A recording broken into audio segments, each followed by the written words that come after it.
Hello friends, कैसे हैं। उम्मीद है अच्छे होंगे। दुआ है अच्छे रहें। आज हम लोग ब्यूरोक्रेट्स.इन की तरफ से इकोनॉमिक शास्त्र का एक नया इनिशिएटिव लेके आए हैं। इकोनॉमिक शास्त्र का जो नया इनिशिएटिव है उसमें हम लोग अर्थव्यवस्था और अर्थशास्त्र की उन जटिल संकल्पनाओं से रूबरू कराएंगे आपको सहज और सरल भाषा में, जो कि जटिल और कठिन होते हैं। आज का मुद्दा है जीबीए का, और दूसरा मुद्दा यह है कि जीबीए जीडीपी से क्यों बेहतर है। तो चलिए, आज हम लोग जीबीए से रूबरू होते हैं, कल हम लोग किसी और मुद्दे से रूबरू होंगे, और ऐसे ही रूबरू होकर अपनी तैयारी को मजबूत और यूपीएससी प्रूफ बनाएंगे। जीबीए यूएन के सिस्टम ऑफ नेशनल अकाउंट्स के अनुसार, यह एक ऑफिशियल परिभाषा है, यूएन के सिस्टम ऑफ नेशनल अकाउंट्स के अनुसार उत्पादन के मूल्य में से मध्यवर्ती उपभोग के मूल्य को घटाने पर बची शेष राशि को जीवीए अर्थात सकल मूल्य वर्धित के रूप में परिभाषित किया जा सकता है। अब तो हो गई ये एक जटिल परिभाषा। अब उत्पादन के मूल्य से मेरा क्या आशय है। उत्पादन के मूल्य से आशय सिर्फ इतना है कि कोई भी वस्तु जब उत्पादित होती है और मार्केट में जिस रेट पे बेची जाती है उसको कहते हैं उत्पादन का मूल्य। ठीक। अब मध्यवर्ती उपभोग के मूल्य को घटाने पर बची शेष राशि से क्या आशय है। मध्यवर्ती उपभोग को घटाने से बची शेष राशि का आशय इतना है कि किसी फर्म ने किसी वस्तु को बनाने में जितनी भी मध्यवर्ती वस्तुओं का उपयोग किया है, मान लीजिए हम ब्रेड का एग्जाम्पल लेते हैं, तो ब्रेड को बनाने के लिए आटे का इस्तेमाल हुआ होगा, ब्रेड को बनाने के लिए मशीनों का इस्तेमाल हुआ होगा, यानी मशीनें खरीदी गई होंगी। ब्रेड को बनाने के लिए लेबर का इस्तेमाल किया गया होगा, यानी श्रम का उपयोग किया गया होगा, यानी उत्पादन के उन तमाम कारकों का प्रयोग किया गया होगा।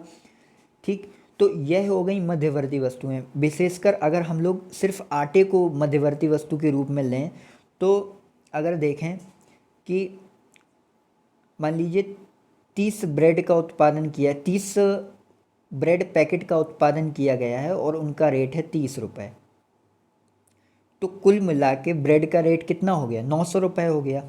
टोटल जो ब्रेड पैकेटों का उत्पादन हुआ उसका रेट हो गया 900 रुपये।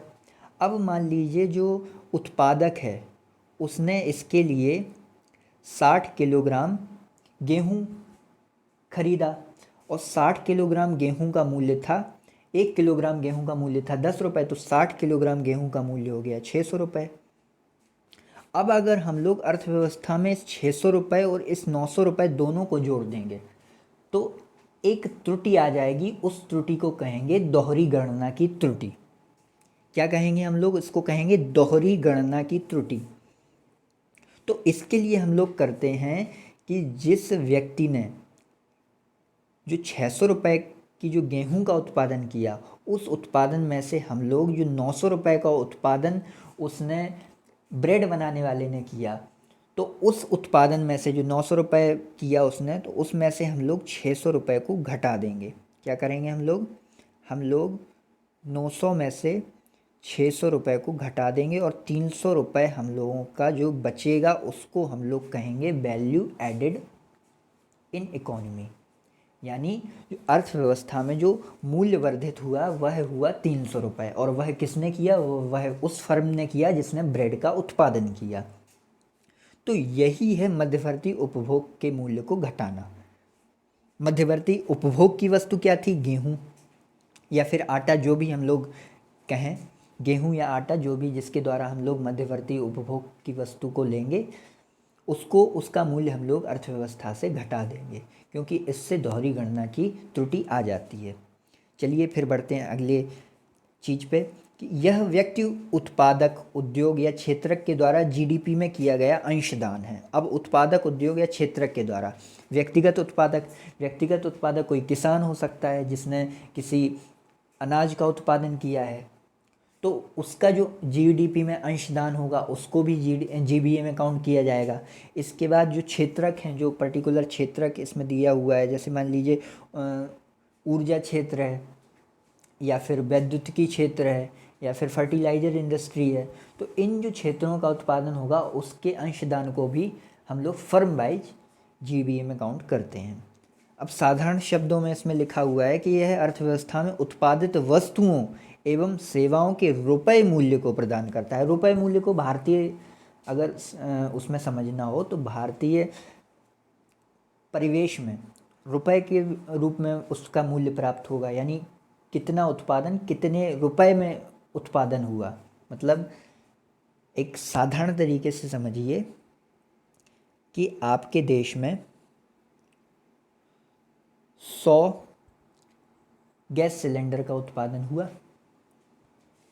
100 गैस सिलेंडर में एक गैस सिलेंडर का मूल्य है 900 रुपये, तो कुल मिला के 90,000 रुपये मूल्य का उत्पादन अर्थव्यवस्था में हुआ।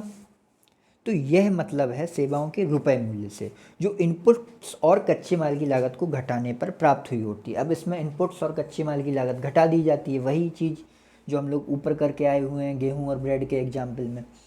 तो यह अर्थव्यवस्था के उत्पादक पक्ष से संबंधित है। उत्पादक पक्ष से संबंधित है क्योंकि इसमें प्रत्येक फर्म का जो उत्पादक हैं उनके जो उत्पादन कर रहे हैं उसका जो मूल्य है हम लोग उसको काउंट कर रहे हैं। हम लोग कंज्यूमर साइड से नहीं जा रहे हैं इसमें कि फलाने व्यक्ति ने इतना उपभोग किया, ढिकाने व्यक्ति ने इतना उपभोग किया। हम लोग उपभोग पक्ष से इस जीबीए में उपभोग पक्ष से एंट्री नहीं करते हैं, बल्कि उत्पादन पक्ष से यानी उत्पादक पक्ष से एंट्री करते हैं। यानी फर्म F1 ने 100 करोड़ रुपए का उत्पादन किया, फर्म 2 ने 200 करोड़ रुपए का उत्पादन किया, फर्म 3 ने 300 करोड़ रुपए का उत्पादन किया जीबीए, तो इसका जीबीए हम लोग काउंट करते हैं। ठीक, तो चलिए बढ़ते हैं हम आगे। मूल्यवर्धित क्या है? मूल्यवर्धित का आशय है उत्पादन के किसी स्तर पर तकनीक या क्षमता की मदद से वस्तु में गुणात्मक परिवर्तन, जैसे गेहूं से आटा एवं आटे से ब्रेड।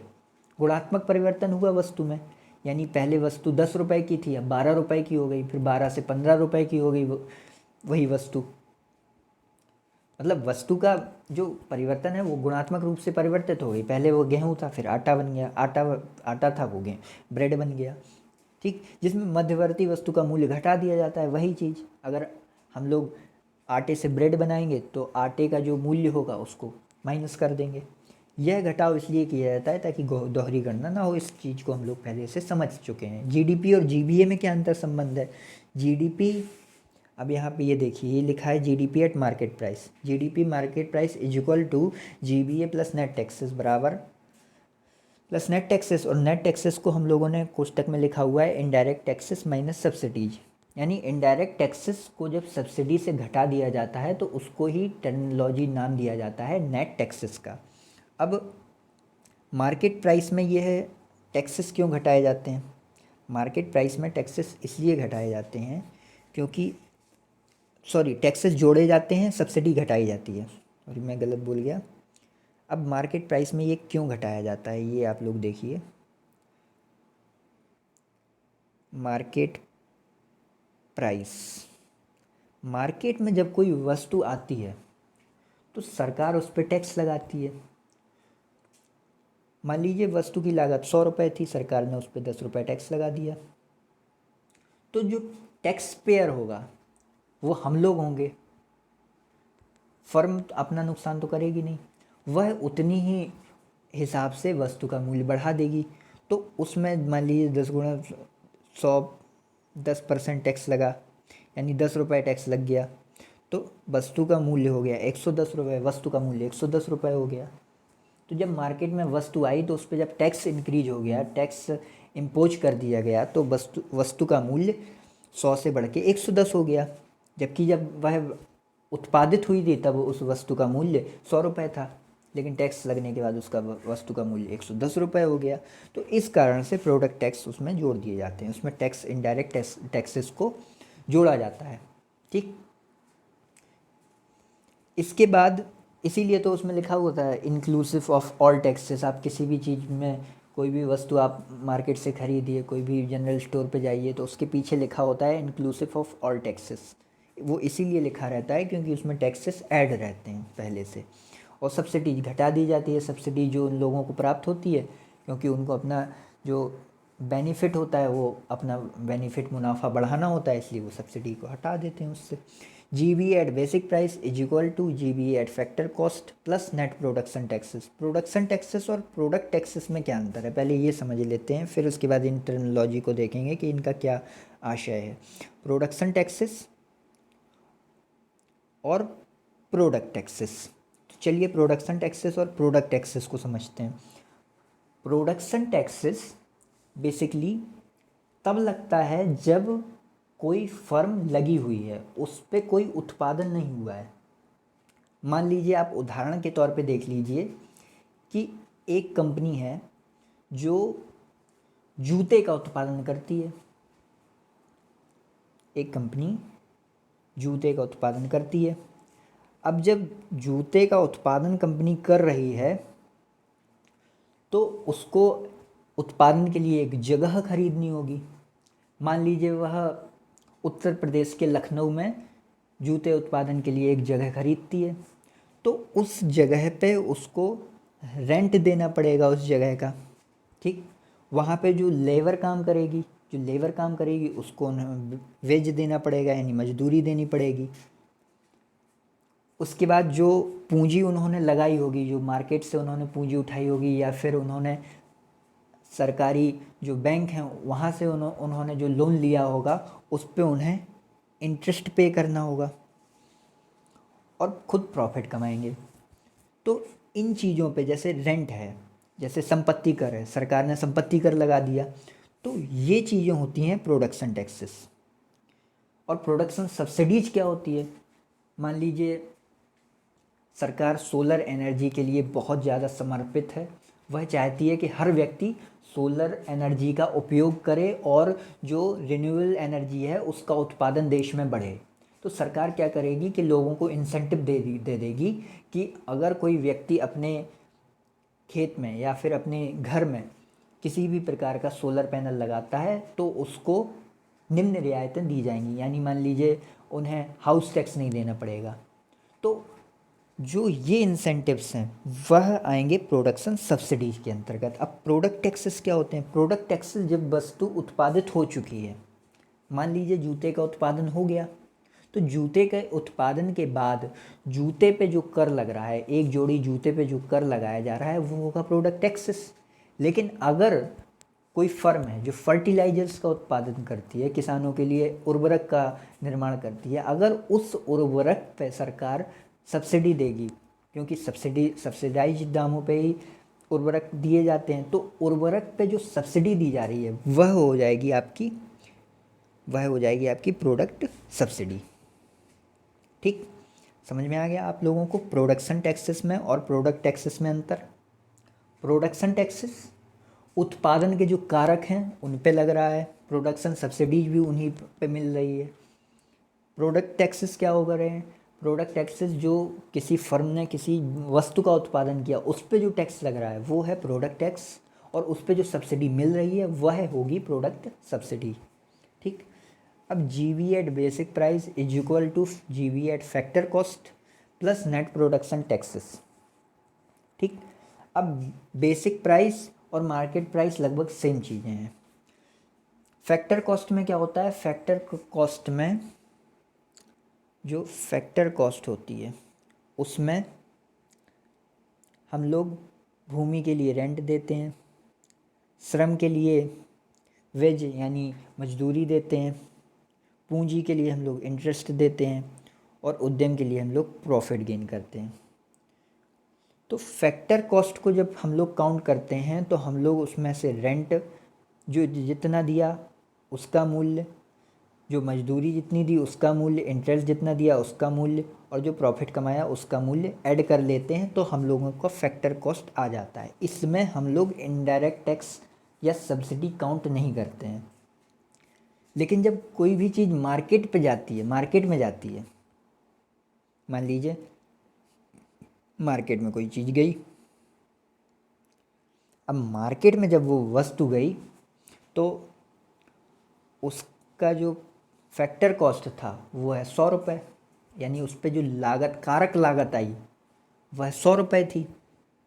कारक लागत आप लोग समझ रहे हैं ना, अभी जो मैंने बताया था फैक्टर कॉस्ट, और जो उत्पादन के जितने भी कारक हैं उन उत्पादन के कारकों ने जितना भी अर्जन किया पैसे का, लैंड ने रेंट के रूप में, लेबर ने वेज के रूप में, कैपिटल में इंटरेस्ट के रूप में, और एंटरप्रेन्योर ने प्रॉफिट के रूप में जो भी गेन किया, वह हुआ फैक्टर कॉस्ट यानी कारक लागत।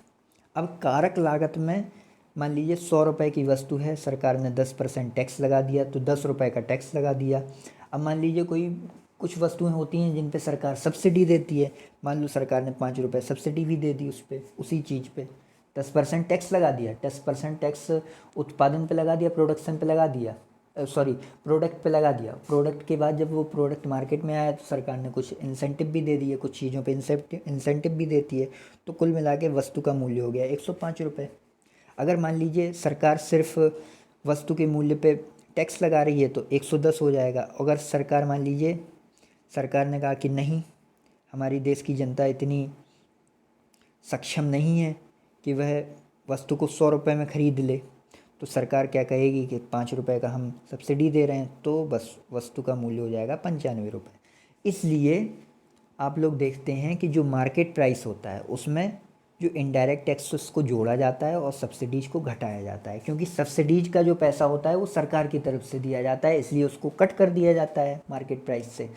और जो टैक्सेस होते हैं वो हम लोग पे करते हैं, इसलिए उसमें जो टैक्सेस का पैसा होता है वो उसको प्लस कर दिया जाता है, यानी ऐड कर दिया जाता है, जोड़ दिया जाता है। अब यही चीज़ है आपकी GDP at market price is equal to GVA at basic price plus net product taxes.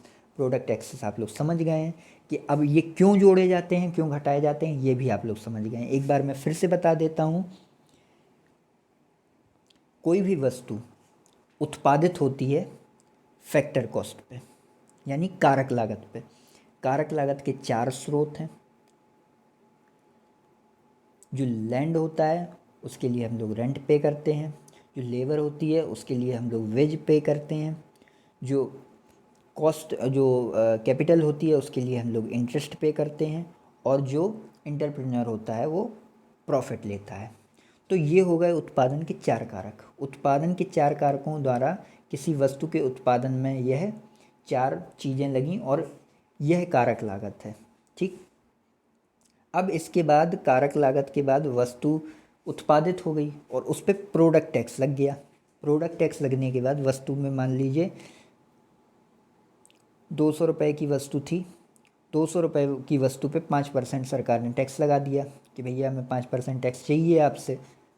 200 रुपये की वस्तु पे जब सरकार ने 5% रुपये टैक्स लगाया तो 10 रुपये उसको टैक्स देना पड़ेगा, तो वस्तु का मूल्य हो गया 210 रुपये। ठीक, और अगर मान लीजिए वस्तु बहुत महंगी है, सरकार कह रही नहीं 200 रुपये तो हमारे देश की जनता दे ही नहीं पाएगी, अफोर्ड ही नहीं कर पाएगी, गरीब लोग मर जाएंगे। मान लीजिए कोई दवा है, दवा बहुत महंगी कर दी, अब गरीब आदमी उसको अफोर्ड ही नहीं कर पा रहा है, तो सरकार क्या करेगी, उस पर सब्सिडी दे देगी। मान लीजिए सरकार ने कहा कि नहीं भैया गरीब तो इतने में अफोर्ड ही नहीं कर पाएगा, हम लोगों को कम से कम 10% की सब्सिडी देनी पड़ेगी। सरकार ने 10% की सब्सिडी दे दी, यानी 20 रुपये की छूट सरकार ने दे दी। तो 20 रुपये की छूट दे दी तो वस्तु का मूल्य हो गया कितना, 180 रुपये। अब उसको गरीब व्यक्ति भी मान लीजिए अफोर्ड कर सकता है। ये एक पर्टिकुलर दवा की बात नहीं की जा रही, किसी भी चीज़ की बात हो सकती है। 180 रुपये अफोर्ड कर सकता है व्यक्ति, क्योंकि 200 रुपये अफोर्ड नहीं कर पा रहा है, 20 रुपये सरकार अपनी तरफ से अफोर्ड कर रही है। मान लीजिए 10 की जगह सरकार ने 20% का जो सब्सिडी दे दिया, जैसे सिलेंडर पे बहुत एक अच्छी खासी सब्सिडी मिलती है। तो ये चीज़ें होती हैं प्रोडक्ट सब्सिडीज पे, जैसे उर्वरक पे सब्सिडी मिलती है, सिलेंडर पे सब्सिडी मिलती है, ये प्रोडक्ट सब्सिडी है। ठीक, मार्केट प्राइस में क्यों टैक्स जोड़े जाते हैं, क्यों सब्सिडी घटाई जाती है, हम लोगों को समझ में आ गया। अब हम लोग बढ़ते हैं आगे। बेहतर क्यों है जीबीए, जीबीए बेहतर क्यों है भैया, मुद्दा तो यही है कि भैया बेहतर क्यों है।